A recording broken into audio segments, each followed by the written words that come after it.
अध्याय 17 विकास की समझ। बच्चों, क्या आप जानते हैं विकास क्या है? हमारे कल के जीवन से आज के जीवन के बीच जो परिवर्तन हुए हैं वही विकास है। आप जानते होंगे, पहले हम संचार के लिए पत्र व्यवहार या टेलीफोन का प्रयोग करते थे, लेकिन उनकी जगह आज हम मोबाइल फोन का प्रयोग कर रहे हैं। मोबाइल का प्रयोग न केवल बातचीत के लिए कर रहे हैं, बल्कि अन्य बहुत सारी सुविधाएं जैसे विभिन्न प्रकार के बिलों का भुगतान, ऑनलाइन शॉपिंग, बैंकिंग सुविधा, रेल संबंधी जानकारी और देश दुनिया की तमाम खबरों को हम मोबाइल के माध्यम से घर बैठे आसानी से प्राप्त कर सकते हैं। बच्चों, यही नहीं, आप अपनी शिक्षा से संबंधित कई महत्वपूर्ण जानकारियां भी मोबाइल से प्राप्त कर सकते हैं। तो आइए देखते हैं शिक्षा के क्षेत्र में कौन कौन से महत्वपूर्ण विकास हुए हैं। बच्चों, क्या आपने कभी अपने घर के किसी बड़े सदस्य से ये जानने की कोशिश की है कि उनके समय के विद्यालय कैसे होते थे? हमारे समय में हम विद्यालय में शिक्षा के लिए शिक्षक या किताबों पर ही निर्भर होते थे, लेकिन शिक्षा जगत में आए महत्वपूर्ण विकास के कारण आज आपके पास MMTB यानी मल्टीमीडिया टेक्स्ट बुक और QR कोड जैसी तकनीकें हैं, जिनके माध्यम से आप अपने विषय की शिक्षण सामग्री आसानी से प्राप्त कर सकते हैं। यही नहीं, शिक्षा के क्षेत्र में हो रहे विकास ने ब्लैक बोर्ड की जगह व्हाइट बोर्ड या स्मार्ट बोर्ड का रूप ले लिया है और इन्हीं सभी विकास के कारण आज हमारी साधारण कक्षाएं स्मार्ट क्लास के रूप में तब्दील हो चुकी हैं। बच्चों, शिक्षा के क्षेत्र में हो रहे विकास की तरह ही स्वास्थ्य के क्षेत्र में भी कई महत्वपूर्ण विकास हुए हैं। स्वास्थ्य के क्षेत्र में होने वाले विकास को समझने के लिए आइए हम अपने ही राज्य की स्वास्थ्य सुविधाओं पर एक नजर डालें। हम आज देखते हैं कि हमारे राज्य में निजी और सार्वजनिक दोनों ही क्षेत्रों में महत्वपूर्ण सुविधाओं और अत्याधुनिक तकनीकों से युक्त कई अस्पताल खुल गए हैं, जैसे रायपुर में स्थित एम्स और बच्चों के हृदय रोग से संबंधित बीमारियों के इलाज के लिए श्री सत्य साई संजीवनी अस्पताल नया रायपुर में स्थित है। उसी प्रकार पुरानी तकनीकों की जगह अब हम चिकित्सा के क्षेत्र में अत्याधुनिक उपकरण और नई मशीनों जैसे CT scan, MRI, x ray machine, ECG machine जैसे अत्याधुनिक तकनीकों से युक्त मशीनों का प्रयोग हम कर रहे हैं। इससे हमारी बीमारियों का आसानी से पता लगाया जा सकता है और बीमारियों की सटीक जांच की जा सकती है, जिससे मृत्यु दर में भी कमी आई है। बच्चों, सड़क और रेल परिवहन की तरह ही वायु परिवहन के क्षेत्र में भी कई महत्वपूर्ण परिवर्तन हुए हैं। पहले वायु परिवहन केवल सरकार के हाथों में था, लेकिन अब वायु परिवहन के क्षेत्र में कई निजी कंपनियां भी आ गई हैं, जैसे Deccan Airways, Jet Airways, IndiGo Airways. इन सभी निजी कंपनियों के आने के साथ ही अब विमान सेवाएं पहले की अपेक्षा काफी सस्ती और सुलभ हो गई हैं। बच्चों, आइए चलते हैं छत्तीसगढ़ के एयरपोर्ट। स्वामी विवेकानंद अंतर्राष्ट्रीय हवाई अड्डा छत्तीसगढ़ के नया रायपुर में है। यह विश्व स्तरीय सेवाओं से युक्त है। हमारा यह हवाई अड्डा भारत के विभिन्न राज्यों को एक दूसरे से जोड़ता है। बच्चों, अब बात करते हैं जल परिवहन की। जल परिवहन के क्षेत्र में भी काफी विकास हुआ है। पहले हम जल परिवहन का प्रयोग केवल आवागमन के लिए करते थे, लेकिन जल परिवहन के क्षेत्र में हो रहे विकास के कारण अब हम व्यापार के लिए भी जल परिवहन का प्रयोग कर रहे हैं। आपने सुना होगा, हाल ही में भारत सरकार द्वारा गंगा नदी जल परिवहन योजना बनारस में प्रारंभ की गई है। इस योजना के प्रारंभ से ही बनारस में भारी मालवाहक जहाजों का आना जाना शुरू हुआ है और उस क्षेत्र के आयात निर्यात व्यापार को प्रोत्साहन मिला है। बच्चों, जब हम देश के विकास की बात करते हैं तो देश के विभिन्न वर्ग के लोगों के दृष्टिकोण में विकास क्या है, यह देखना भी आवश्यक होता है। अगर हम मजदूरों की बात करें तो हम देखते हैं कि मजदूरों के दृष्टिकोण में विकास क्या है कि उसे वर्ष भर काम मिले, कम से कम न्यूनतम इतनी मजदूरी उसे मिले कि वह अपनी आवश्यक आवश्यकताओं जैसे रोटी, कपड़ा, मकान, इन मूलभूत आवश्यकताओं की पूर्ति तो कर ही सके। मजदूरों की इन सब आवश्यकताओं की पूर्ति हो सके और उसका विकास सुनिश्चित हो सके, इसके लिए सरकार बहुत सारी योजनाएं चलाती है, जैसे श्रमिक कार्ड निर्माण योजना, शुभ शक्ति योजना, श्रमिक कौशल विकास योजना। इस तरह की योजनाओं के कारण श्रमिकों की स्थिति में निरंतर सुधार हो रहा है। बच्चों, क्या आप मनरेगा के बारे में जानते हैं? मनरेगा महात्मा गांधी राष्ट्रीय रोजगार गारंटी योजना। इस योजना के तहत यह उद्देश्य रखा गया है कि ग्रामीण बेरोजगारी को दूर किया जा सके और कम से कम प्रत्येक ग्रामीण बेरोजगार को वर्ष में 120 दिन का रोजगार उपलब्ध कराया जा सके, जिससे वह इतनी न्यूनतम मजदूरी प्राप्त कर सके कि वह अपनी मूलभूत आवश्यकताओं की पूर्ति कर सके और उसका विकास संभव हो सके। बच्चों, भारत एक कृषि प्रधान देश है। भारत के विकास में किसानों का महत्वपूर्ण योगदान रहता है। यही कारण है कि भारत सरकार लगातार कृषि क्षेत्र में विकास के लिए कृषि यंत्रीकरण, हरित क्रांति, राष्ट्रीय कृषि विकास योजना, परंपरागत कृषि विकास योजना और ऐसी ही कई योजनाएं चला रही है।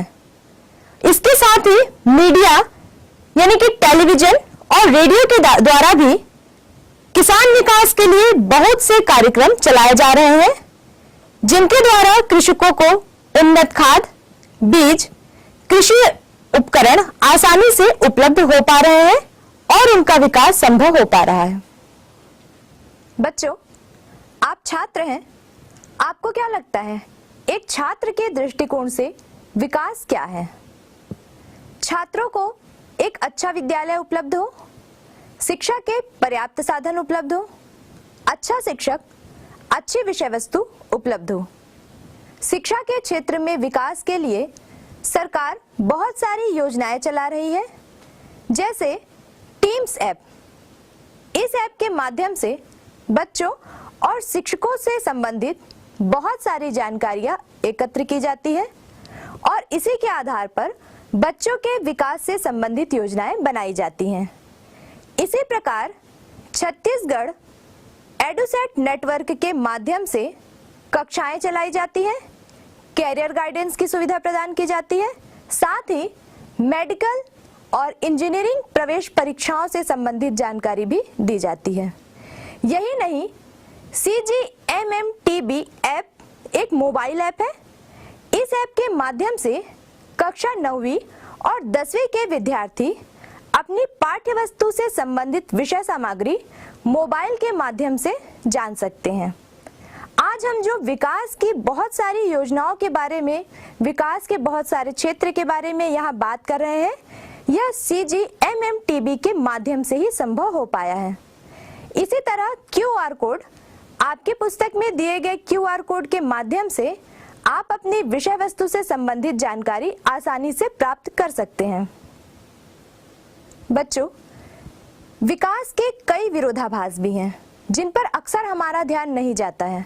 जैसे शहरों को साफ सुथरा रखने के लिए हम सारे शहर का कचरा एकत्र कर किसी ऐसे स्थान पर डालें जहां पर कोई बसाहट ना हो, क्योंकि अगर ऐसा किया जाता है तो वहां का जल और वायु दोनों ही प्रदूषित होगी और उससे वहां के आसपास रहने वाले लोगों के जनजीवन पर बुरा प्रभाव पड़ेगा।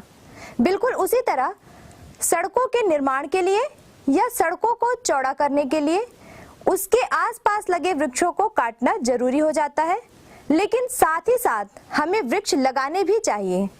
बच्चों, किसी भी क्षेत्र में विकास हो वो हम सब के लिए लाभदायक भी होता है, लेकिन विकास के साथ साथ पर्यावरण संरक्षण का ध्यान रखना भी आवश्यक है, क्योंकि मानव का विकास पर्यावरण के बिना संभव ही नहीं है। मानव विकास सूचकांक विकास को मापने के लिए आय के स्तर को महत्वपूर्ण माना जाता है, किंतु समग्र विकास को मापने के लिए यह मापदंड पर्याप्त नहीं है। हमें अन्य मापदंडों के बारे में भी विचार करना होगा। इसकी सूची लंबी हो सकती है, पर हमें कुछ चुने हुए मापदंडों को लेना होगा। पिछले लगभग 2 दशक में स्वास्थ्य और शिक्षा जैसे सूचकों को राष्ट्रीय आय के साथ व्यापक स्तर पर विकास की माप के लिए प्रयोग किया जाने लगा है। उदाहरण के लिए संयुक्त राष्ट्र विकास कार्यक्रम द्वारा प्रकाशित मानव विकास रिपोर्टों में भी विभिन्न देशों की तुलना उनके शिक्षा, स्वास्थ्य एवं जीवन प्रत्याशा के आधार पर की जाती है। जीवन प्रत्याशा जन्म के समय एक व्यक्ति के औसत अनुमानित जीवन काल को दर्शाती है। यह एक अनुमान लगाती है कि एक बच्चा कितने वर्षों तक जीवित रह सकता है। समग्र विकास की दृष्टि से यह एक महत्वपूर्ण सूचक है। साक्षरता दर 15 वर्ष और उससे अधिक आयु के लोगों में साक्षर जनसंख्या के अनुपात को बताती है। यदि हम सबके लिए स्कूलों की व्यवस्था कर रहे हैं तो आने वाली पीढ़ी में यह साक्षरता दर बढ़नी चाहिए। 5 वर्ष तक की उम्र मनुष्य के विकास का महत्वपूर्ण समय होता है। इस अवधि में मनुष्य के मस्तिष्क का सबसे अधिक विकास होता है। यदि इस अवधि में बच्चा कुपोषित होता है तो उसका प्रभाव जीवन पर पड़ने की संभावना बनी रहती है। विकास का सबसे महत्वपूर्ण लक्ष्य है कि हम अपनी आने वाली पीढ़ी को स्वस्थ जीवन जीने का मौका दें। बच्चों में कुपोषण को 2 रूपों में मापा जा सकता है: उम्र के अनुसार ऊंचाई तथा उम्र के अनुसार वजन। बच्चों में ऊंचाई तथा वजन का स्तर यदि एक सीमा से कम है तो वे बच्चे कुपोषित कहलाएंगे। इस बात की बेहतर जानकारी आप आंगनबाड़ी केंद्र में जाकर पता कर सकते हैं। उपर्युक्त महत्वपूर्ण सूचकों के आधार पर हम निम्नांकित तालिका का अवलोकन कर सकते हैं। तालिका 17.5 भारत व पड़ोसी देशों के चयनित मानव विकास सूचक वर्ष 2010। मानव विकास की दृष्टि से हमें आय व अन्य लक्ष्यों को समग्र रूप में देखना चाहिए। इसी नजरिए से हमने मानव विकास के सूचकों को समझा है। विकास का प्रभाव मानव जीवन पर झलकना चाहिए। शिक्षा व स्वास्थ्य संबंधी सूचकांक इसके सबसे अहम पहलू हैं। विभिन्न देशों के बीच तुलना करने के लिए हम प्रति व्यक्ति आय की तुलना करते हैं। देशों की अलग अलग मुद्राओं को अमेरिकी डॉलर के अनुसार देखते हैं, यानी $1 कितने रुपए के बराबर होगा या कितने युआन या कितने नेपाली रुपए के बराबर होगा। मान लीजिए अमेरिका में एक व्यक्ति के पास $100 है और वह व्यक्ति भारत आता है तो उसके पास कितने रुपए होंगे? $1 बराबर 65 रुपए बाजार भाव के अनुसार उसके पास लगभग 6,500 रुपए होंगे, परंतु यहाँ हम बाजार भाव का उपयोग नहीं करते। यदि बाजार भाव नहीं लेते तो डॉलर और रुपए में अनुपात कैसे निकाला जा सकता है? विभिन्न देशों के सर्वेक्षणों के आंकड़ों द्वारा यह पता करते हैं कि $1 में समान मात्रा में कितनी वस्तु और सेवा खरीदी जा सकती है। उपर्युक्त उदाहरण में मान लीजिए कि एक व्यक्ति $100 खर्च करके अमेरिका में कुछ वस्तुएं खरीदता है। जब वह भारत आता है तो उसी मात्रा में वस्तुओं को खरीदने के लिए उसे कितने पैसे खर्च करने होंगे? मान लीजिए उस व्यक्ति ने भारत में उसी सामान के लिए 3,500 रुपये खर्च किए, यानी $1 35 रुपये के बराबर हुआ। ऐसा करने से क्रय शक्ति बराबर रखी जा सकती है। आय की तुलना इसी अनुपात से की जाती है ताकि क्रय शक्ति समता परचेसिंग पावर पैरिटी बनी रहे। सार्वजनिक सुविधाएं। केवल निजी आय से ही हम अपने बेहतर जीवन के लिए सभी आवश्यक एवं बुनियादी सुविधाएं नहीं खरीद सकते। जैसे अपनी आय से हम प्रदूषण मुक्त वातावरण नहीं खरीद सकते। इसके लिए हमें शुद्ध वातावरण वाले परिवेश में जाना होगा। पैसा भी हमें संक्रामक बीमारियों से नहीं बचा सकता। इस हेतु स्वच्छ वातावरण बनाने की आवश्यकता होती है ताकि बीमारियों के फैलाव से बचा जा सके। इसी प्रकार सभी व्यक्तियों की सुरक्षा हेतु पृथक पृथक सुरक्षाकर्मी तैनात नहीं किए जा सकते, परंतु एक सुरक्षित एवं शांतिपूर्ण वातावरण का निर्माण किया जा सकता है। इसी प्रकार हमें कई सार्वजनिक सुविधाओं की आवश्यकता होती है। उदाहरण के लिए स्वच्छ पेयजल की सार्वजनिक उपलब्धता से सभी लोगों को फायदा होता है। सार्वजनिक वितरण प्रणाली की सुचारू व्यवस्था से लोगों को राशन जैसी मूलभूत सुविधाएं कम कीमत पर प्राप्त हो जाती हैं। इससे कुपोषण का स्तर कम होता है। मूलभूत सार्वजनिक व्यवस्था का प्रभाव लंबे समय तक कैसे रहता है, इसे एक उदाहरण से समझ सकते हैं। आज़ादी के समय हिमाचल प्रदेश में भी शिक्षा का स्तर बहुत कम था। 1991 में यहाँ के केवल 64% लोग साक्षर थे। पहाड़ी इलाका होने के कारण यहाँ पाठशालाओं का विकास करना काफ़ी चुनौतीपूर्ण कार्य था। हालांकि सरकार एवं जनता दोनों ही शिक्षा के लिए उत्सुक थे। राज्य सरकार ने पाठशालाएं शुरू की और निःशुल्क अथवा कम लागत पर शिक्षा सुनिश्चित किया। धीरे धीरे इन विद्यालयों में शिक्षकों, कक्षाओं, शौचालय तथा पीने के पानी आदि की सुविधाएं दी गई। यह आश्चर्यजनक है कि वर्ष 2005 में जबकि पूरे देश में प्रत्येक बालक बालिका की शिक्षा पर औसत 1049 रुपये खर्च किए जा रहे थे, जबकि हिमाचल प्रदेश में यह खर्च 2005 रुपये था। इस राज्य में लड़कियों की शिक्षा को प्रोत्साहित किया गया। फलस्वरूप यहाँ की शिक्षा व्यवस्था में व्यापक परिवर्तन आया। यहाँ शिशु मृत्यु दर तथा लड़कियों की बाल मृत्यु दर में भी कमी आई। यहाँ की महिलाएं कामकाजी एवं आत्मविश्वासी हैं। खुद भी घर से बाहर काम करते हुए अपनी बेटियों से बाहर काम करने की उम्मीद रखती हैं। ग्रामीण मंडलियों में इनकी सक्रिय भागीदारी है। इस प्रकार शिक्षा ने इस प्रदेश में काफ़ी बदलाव ला दिया है। 2011 की जनगणना के अनुसार साक्षरता दर 83.98% तक पहुंच गई है। अब इस राज्य का मानव विकास सूचकांक अन्य राज्यों से काफ़ी बेहतर है। इसकी एक झलक नीचे दी गई तालिका 17.7 में देख सकते हैं। हिमाचल प्रदेश में 5 वर्ष से अधिक स्कूली शिक्षा पाने वाले छात्र छात्राएं। इस प्रकार हमने इस अध्याय में विकास की अवधारणा को जानने का प्रयास किया।